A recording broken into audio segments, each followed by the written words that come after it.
welcome to Masters of Music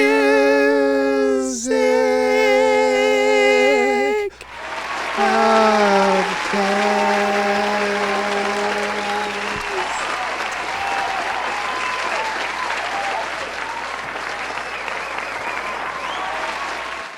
I'm Baltimore. I'm Derek. And this is episode 12. Episode 12.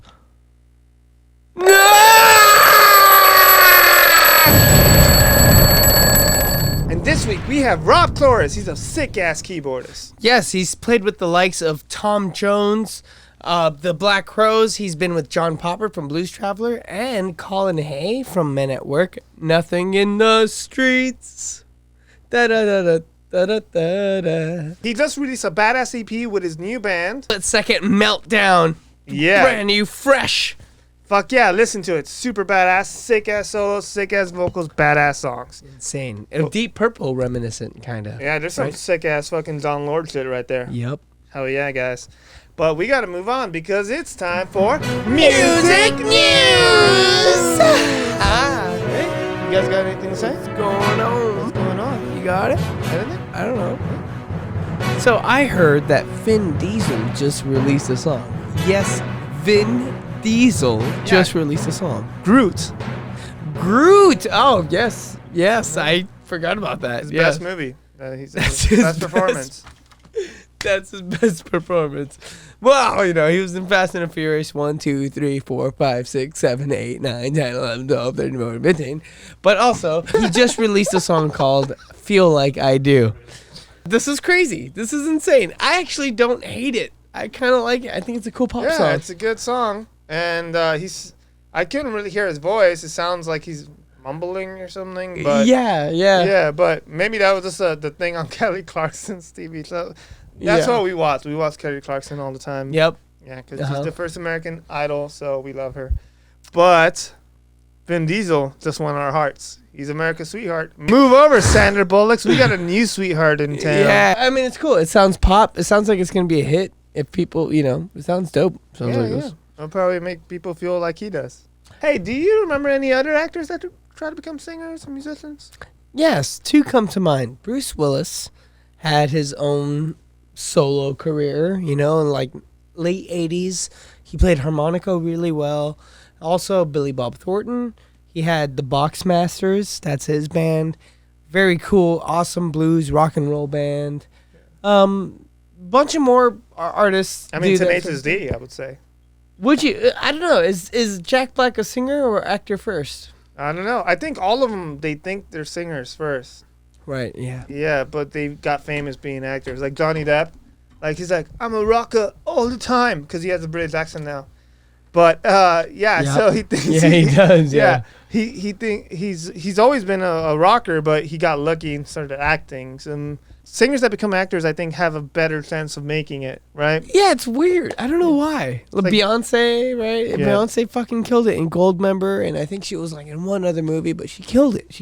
Yeah, Tom Waits, like we were talking about before. Tom Waits was in Seven Psychopaths. He was in... A few other things before that. Coffee and Cigarettes. Yeah, he was in a couple things. David Bowie. David Bowie was he was in Prestige. He played... Yeah, David Bowie played a lot of stuff. Tesla. Labyrinth. Dude, Halloween favorite, guys. Fucking watch that. Oh, yeah, watch for Halloween, yeah. Labyrinth. Yeah, but just so many good, just fucking great artists that really excel in acting after they establish their musical history. It's weird. It's just better for them, I think. Yeah, I think so too. Who do you think would be a badass actor that would turn into a singer? For me, it's Tom Cruise. Tom Cruise? Fuck yeah, Tom Cruise. What kind of music do you think he would do? I think he would do 80s hair metal. He would go back in time and he would replace the singer from Bon Jovi. Yeah. It would be Tom Cruise. No more Bon Jovi. You would never hear that name again. You've seen Rock of Ages, right?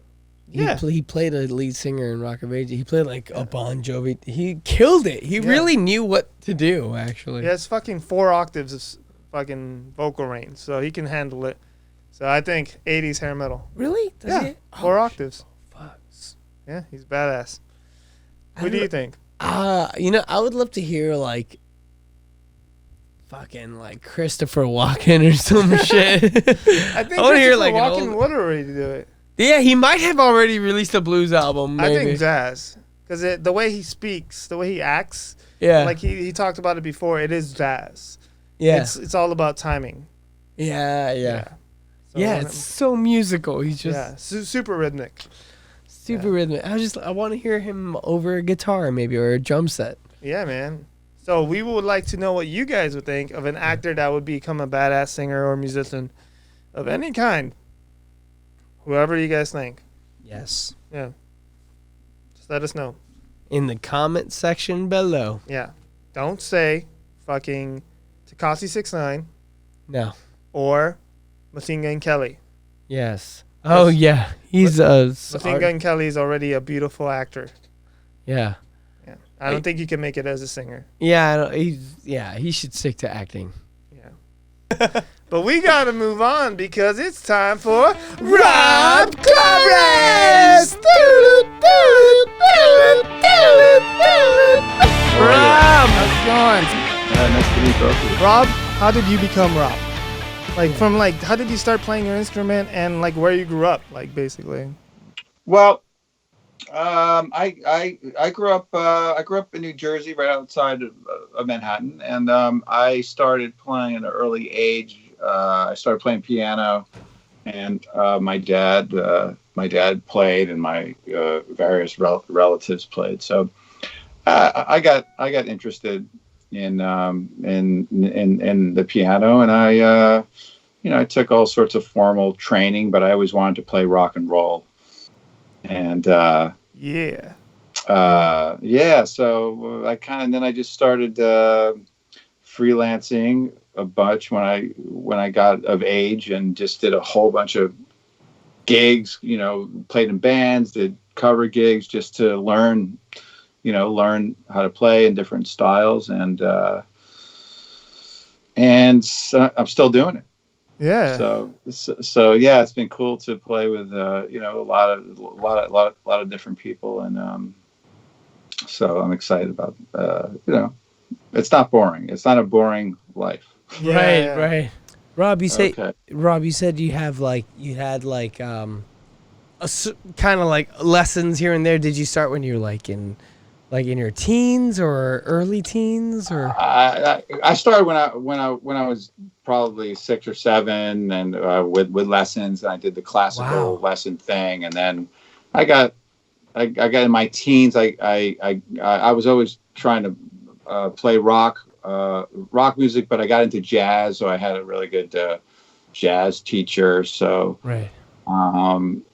So kind of well-rounded musical education in that sense. Mm-hmm. Yeah, I was listening to your the EP, the new one. And the heavy song, man. I love it.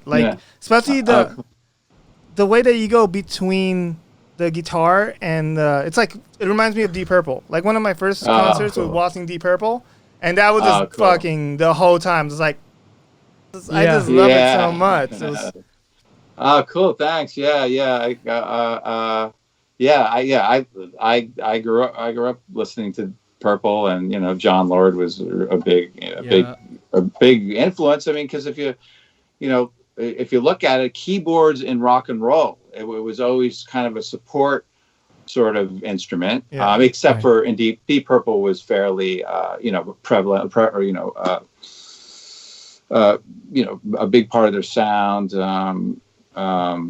The Doors, I was into the Doors too, growing up, but yeah, I just on the EP, that was like the one shining moment of me playing an organ. I just I wanted to make a rock record, so a rock EP, so it was mostly guitar, and I was just like, hey, fuck it, I'm gonna put a burning B3 solo in this. Yeah.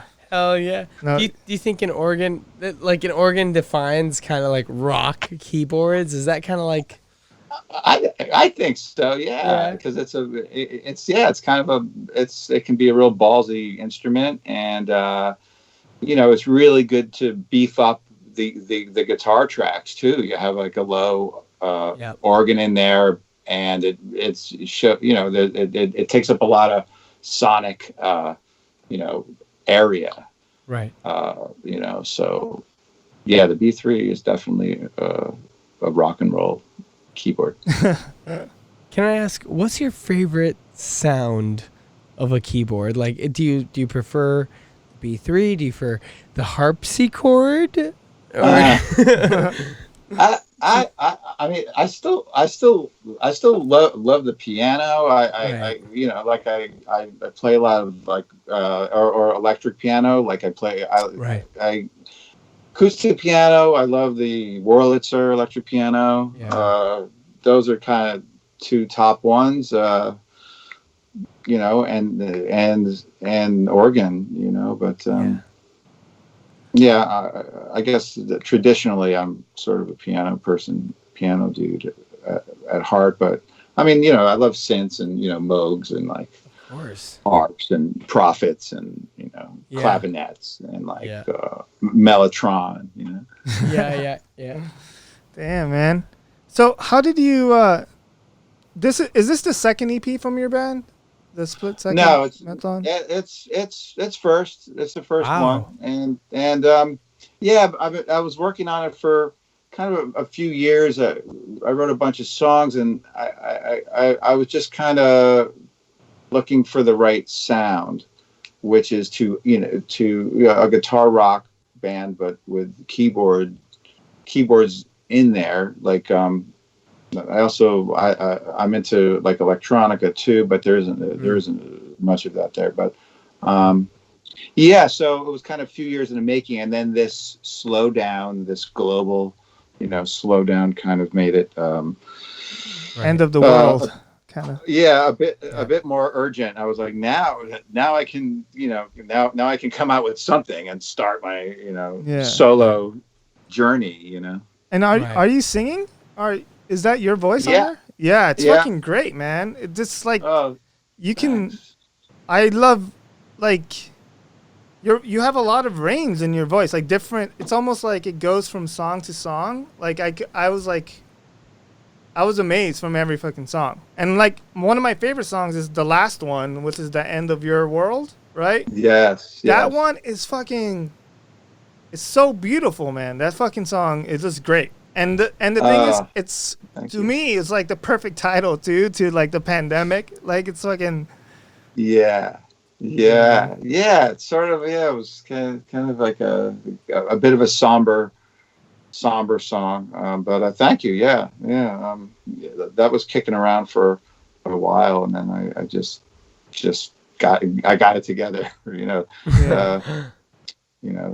Music comes first when I write. I think I'm good at writing music, and lyrics are that's kind of difficult for me.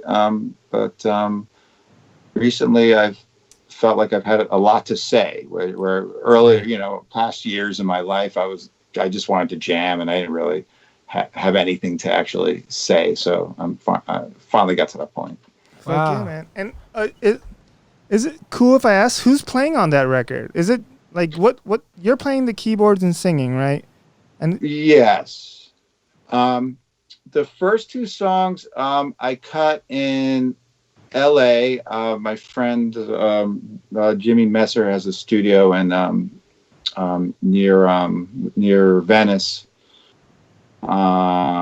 It was Charlie Paxson plays drums, and Solomon Walker plays bass, and those guys all live in LA, and they're working musicians. So they played the first two tracks, and then the rest of them I did in New Jersey with some rock dudes.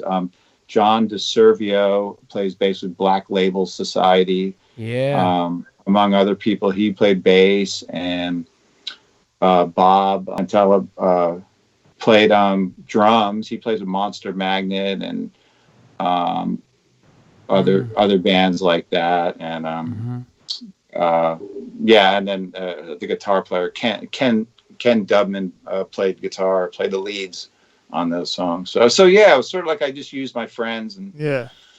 That's crazy. Those leads are fucking insane too, because we're guitar players. Like, Yep. and he's also a singer, but I feel like more of a guitar player. And I'm just like listening, especially to the heavy song. I'm just like, fuck, like it will take me forever to try to play these songs. Like, first to decipher them, and then like, okay, practice. So. Yes. I'm lucky. I have a lot of talented friends at my disposal. So it makes it makes it fun to mix it up and use different people. Yeah. Well, Rob, some of the musicians are in LA. You had to like. They just sent you tracks, or like did you somehow meet with them in person at all, or? We actually cut the first 2 tracks in January. I came out there and we did the basics on like 3 or 3.5 tunes, and only those first 2 made it. So I love coming out there. Nice. I miss it. Right. Yeah. Yes. How cold is it over there right now? Is it just it's getting all right? It's not that bad. It's like it got kind of in the 50s and 60s, but tomorrow's going to be in the 70s. But it's starting to get a bit icky. All right. Icky and cold, and it's just everybody's been kind of staying in anyway, so it's when it rains and gets cold, it's I'll work on another song, Yeah. That's what I think the Beatles said, right? Was it John Lennon? Yeah. Yeah, he's like he can't write over here in California. He has to go back to England so he can actually write some music. Yeah, because it's not so warm, it's not so cozy. It's nice and cold, nice and harsh. Yeah. Right. Because over here, you just want to go to the beach. You went to the beach yesterday. Yep, I did. It's unapologetically. Yes. Damn, man. Nice. I was wondering. We like to ask, like, do you remember what would be like your first break as a musician? Because it seems like you've been playing forever, but it must have been something. Yeah, I've been playing for a while. I mean, I was playing the club scene in New York a bunch, and then I hooked up with this band. They were kind of like a psychedelic grungy band, and this was like in the late 90s, like, so a while ago. Right. And then they were friends with John Popper from Blues Traveler. Yeah. So Popper wanted to do a solo record, and so he hired like almost the whole band that I was in, and that was kind of the first sort of name thing that I did. Right. And then I just kind of started doing other stuff from there, and also and also I'm friends with the Spin Doctors guys, and then nice. So I was in a band with the singer around the same time, and the drummer. I kind of started there with those, those original jam band dudes. Well, they're not original, but you know what I'm saying. Yes, absolutely. Yeah, that's kind of like the thing that happens. Like, everyone's like, yeah, it's kind of like someone and then that's because we've talked to like everyone from like Billy Sheen's episode is gonna come out like the week after yours. Do you know Billy? Not personally, but I definitely know his work. Yeah. Yeah, he's a fucking badass. But like we have all these awesome dudes, and it's always like, it's kind of like who you know. So we're trying to like have the people that watch our podcast like see that like no matter how hard you try, it's still like your friends. You have to be a cool hang and shit. Yes. Yeah, and I always want to play rock, and it's always like LA has always been the place for rock, and like part of me always wants to come out there, but then I have to kind of start over. Well, I mean not totally, but a little bit. Yeah. And I'm just like, but I like that about Los Angeles. Like everyone loves rock and roll, and it's still happening and stuff. I was wondering, like, what's your favorite act that you've played with? Because we're big fans of the Black Crows. Yeah, like, absolutely. Fuck, yeah. The Black Crows to Tom Jones. Like, that's Come on, yeah. Yeah. I was a Black Crowes fan, and like, never in a million years did I ever think that I would get to play with them, just because they had somebody and stuff. But how things work, sometimes you put it out there, and and things come around. So yeah, it was really thrilling to play those songs with those guys. It was a bit. It was really difficult too, because I had a lot of material to learn. Yeah. Like usually when you play, when you are a side guy playing somebody else's material, they have like 20, 25 songs that you kind of have to know, and they like to rehearse. Yep. These guys, I had like 2 weeks to learn 90 originals and 30 covers. With no rehearsal. Oh my God! You just went into a show, so, like you just like went into like the sound check for the first show was the rehearsal. Oh, God. and sort of like, and also being a keyboard player, like like you have like I had to have an organ, and I had to have like a piano, and I had to have like another keyboard. So just like to coordinate the instruments, you kind of need a rehearsal, like, oh, I'm going to play this on this song, and I can see, I can see the drummer for the cue and this and this. So it was just like, it was really challenging. It was definitely the most challenging thing I ever did, but I pulled it off. So I was very proud of myself. Yeah, absolutely. A rare pat myself on the back moment. Yeah, Tom Jones was cool too, because he's a badass, and he's a gentleman. Yeah. And yep. And he's a legend. He's all those things, and that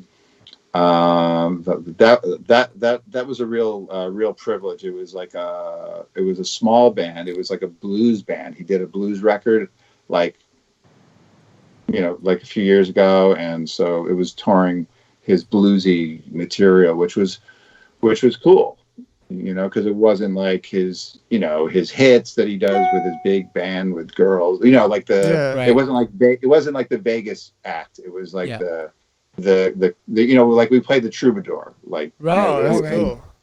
It was that sort of thing, like in New York, the Bowery Ballroom. So smaller places, Mm-hmm. Damn, that's intimate. Badass. Yeah, it's like more raw. Yeah. It was completely raw. So that was fun too. That was a privilege. Yeah, because I was thinking it would be the other, like his other stuff, and then that would be like, oh, that's a whole different beast, man. Yeah. But the blues thing. Yeah. I was glad, because the bluesy thing sort of fit me, more so than the other thing, which I could have probably pulled off that other gig too. But. Number 1 from the final 5. Number 1. What is the most important piece of gear, secret weapon, while in the studio or on tour, or both? Secret weapon of gear. Well, I would say that it would be my portable Mellotron. Oh, because they reissued them like I don't know, maybe a decade ago, because it used to, like the original instrument was this big sort of box looking thing with tapes, and it was quite cumbersome, and would break down quite a bit. So anyway, they reissued the Mellotron, and just that's sort of like, if I get hired or whatever, I go on the road or something, and people want piano, they want organ, they know what they want, those things. Sometimes I'll just whip out the Mellotron, and they don't expect it. They're like, whoa. Right. They're like, whoa, dude. Yeah, dude, man. Seriously, isn't like a distorted Mellotron like the coolest sound ever? Isn't like the coolest sound it's ever?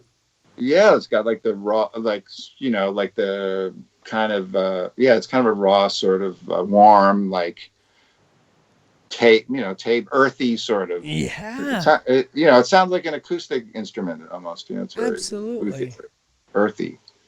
Okay, cool. So the portable Mellotron. Number one now. Yeah. Number two. Okay, what is the most memorable or crazy story on tour or in the road or in the studio or anywhere?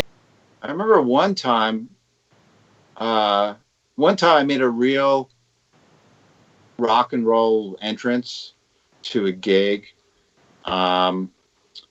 In a chopper, playing in this arena, like many years ago. I did a couple gigs with Enrique Iglesias, and we were in Puerto Rico, and I remember like the concert was about to start, but like the band was like at a restaurant on a hilltop. and the only way we could get to the gig is as if like a chopper came and like they picked us up and like just brought us to like the roof of the arena. It was like I really felt like a rock star, even though I'm not a rock star, and you are a rock star, man. Rob, come on. No, but. Really, it was a rock star moment. So that was kind of fun. That was kind of thrilling, But that's my one rock star moment. Damn, that's crazy. You can be my hero, baby. That's his song. You can be my hero, baby. Yeah. I played that. Hell yeah, bro! I love that. Like, just having I have like one fan in Wisconsin, and I'm super happy about that. Just being able to play in front of all of his fans would be awesome. Yeah. I don't even care if they know my name. I'll just be like, "Fuck yeah, go for it." Yeah. Oh yeah. I mean, the good thing, one good thing about that gig that wasn't so good for me because I was married at the time, but all the single dudes. They had a good time with the mothers and the daughters and a lot of women. Yeah, damn. That's the way, man. It's good. It's good for that. Yeah. Enrique Iglesias. Okay, number three. Now this one takes an hour at least. I love this question. What are your tips for songwriting? Oh. My tips for songwriting, well, just write down all your ideas on a notebook. Any ideas you have, lyric ideas. Okay. Record any ideas, chord progressions you have on guitar. Just document everything. Mm-hmm. Right. Because I made a big mistake many times. Coming up with a good idea in my head and thinking that I was good enough to come up with, like forgetting to document it and just thinking, oh, it'll be okay. I'll come up with another good idea. But It's not that easy. At least for me, it was, and I really wish that I had documented everything. Wow. Yeah, it seems like to me, like on the records I've played on. The riffs that I've like put into those records are the only ones I've recorded. Right. The only ones I remember because I was making fun of somebody with this riff. So then I won't forget it. But then that's what like the first song on the album. It's okay, there it is. That's crazy. Yeah. So I would say just document everything and then slowly try to get the words to go with the music if you're writing lyrics as well, but just put down all your ideas. Absolutely. Actually, side note, sub question, you said you really kind of started writing lyrics for your EP. Was that like something that you've been burning to do for a while, or is that something kind of like, I don't know, came naturally, or it didn't at all, or was it kind of, Well, Well, I felt like I finally had something to say. I've always been kind of outspoken, but I never really wanted to write, to actually say anything or sing anything. So I kind of felt like, my I was just at a point where I had a lot of stuff happening that I wanted to talk about, like the first song on my EP, it's called the name of the EP is Split Second Meltdown, by the way, for all your podcast audience. Yes. No, but and also, how did that happen to come by that name? Yeah. Split Second Meltdown. Is that the name of your EP, or is that the name of the band? Because it sounds kind of both. Yeah. Yeah. Self-titled. Well, just because I kind of was, I was just thinking that, things can be going along quickly, and just really in a matter of seconds, just go south, So that's kind of what inspired that name. Right. Right. And just like the first song, it's flesh and blood. Like I wrote about the COVID thing. Right. Just because, we're only flesh and blood. Yeah. Absolutely. Yeah. So getting back to your question. I mean, I felt like I had something to say, and now is the time to say it. Yep. So. Man. So, I'm happy I got the ball rolling. Dude, it's awesome. What are you going to do with that ball? Are you going to go on tour? Because it sounds fucking badass. It sounds like a badass live set. Yeah. Cool. Thank you. Yeah. I hope to eventually do some gigs. I mean, I'd probably do some in New York first, but I'm working on some new material. I mean, there's only 5 songs on that, so I think I need about 5 or 6 more songs for a set. So so I'm working on those now. Or 85 if you're in the Black Crowes. Right. So hopefully when this whole thing gets better and bands are out playing, I could do a couple of local gigs in New York, or maybe I'll come out to LA and get my LA dudes, and we'll play at I don't know, somewhere. What's that place called? The Mint. Maybe we'll play at the Mint. That's so crazy, dude. I literally played there 2 days ago. Cool. It was an outdoor. Don't worry, it was an outdoor, social distant thing. It was everyone was away from it. But I was playing acoustic guitar out there. Also, Rob, if you need a guitar player, I'll do it for free. Please let me play for you. All right. Yeah. Thanks. I'm here in LA if you need me. Yeah. Cool. Thanks for the offer. Absolutely. Rob, all right, number 4. Number 4. What is your favorite lick or technique that has helped your playing? Lick or technique that has helped my playing.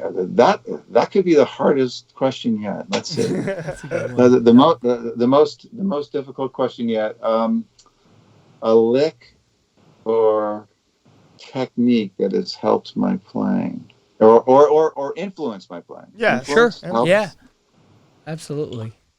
Man, I don't know. That's a stumper.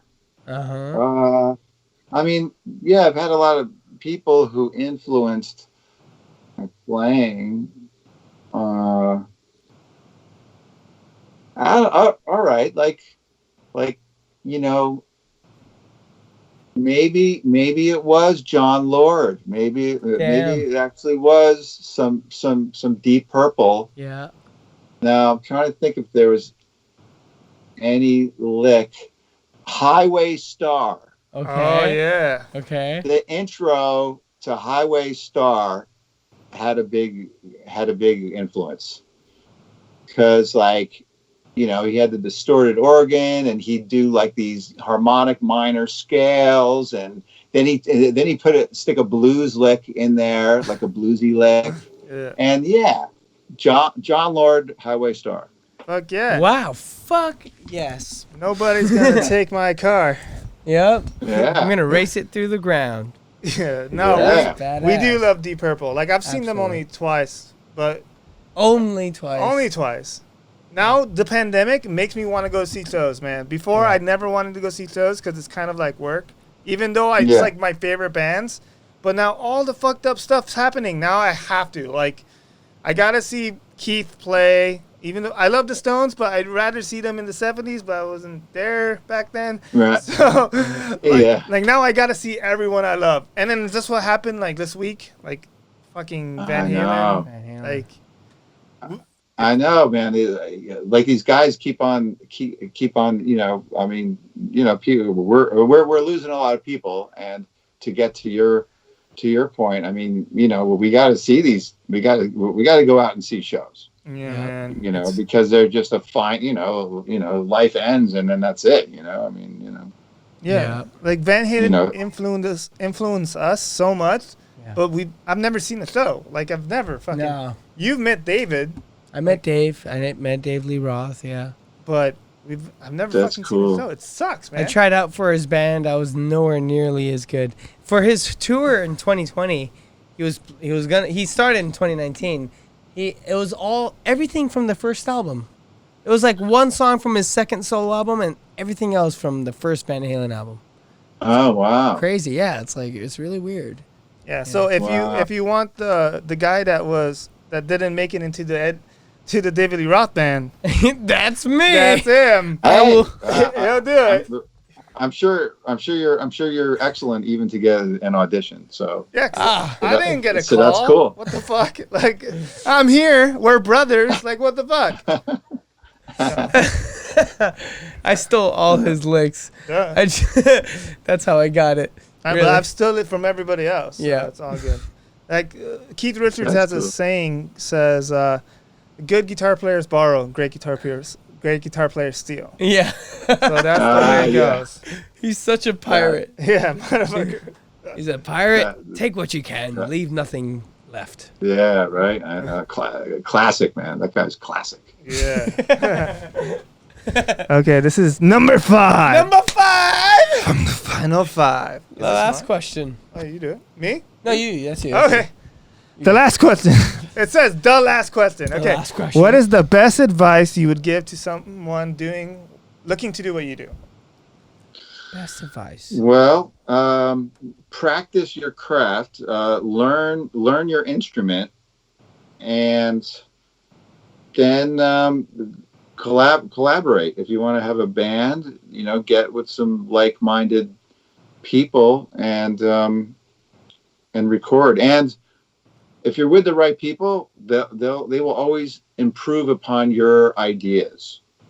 Yeah, Ooh. I think so.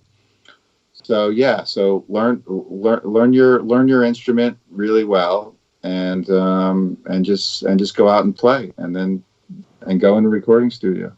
Yeah. Damn. Hell yeah. Yeah. Or go into your laptop nowadays, which is fucking recording studio. Right. Yeah. Sure. Right. Yeah. Sure. That too. Awesome. Thanks, man. Bye. All right. Thank you, guys. Thank you, Rob. Whoa, that was badass. Thank you so much, Rob.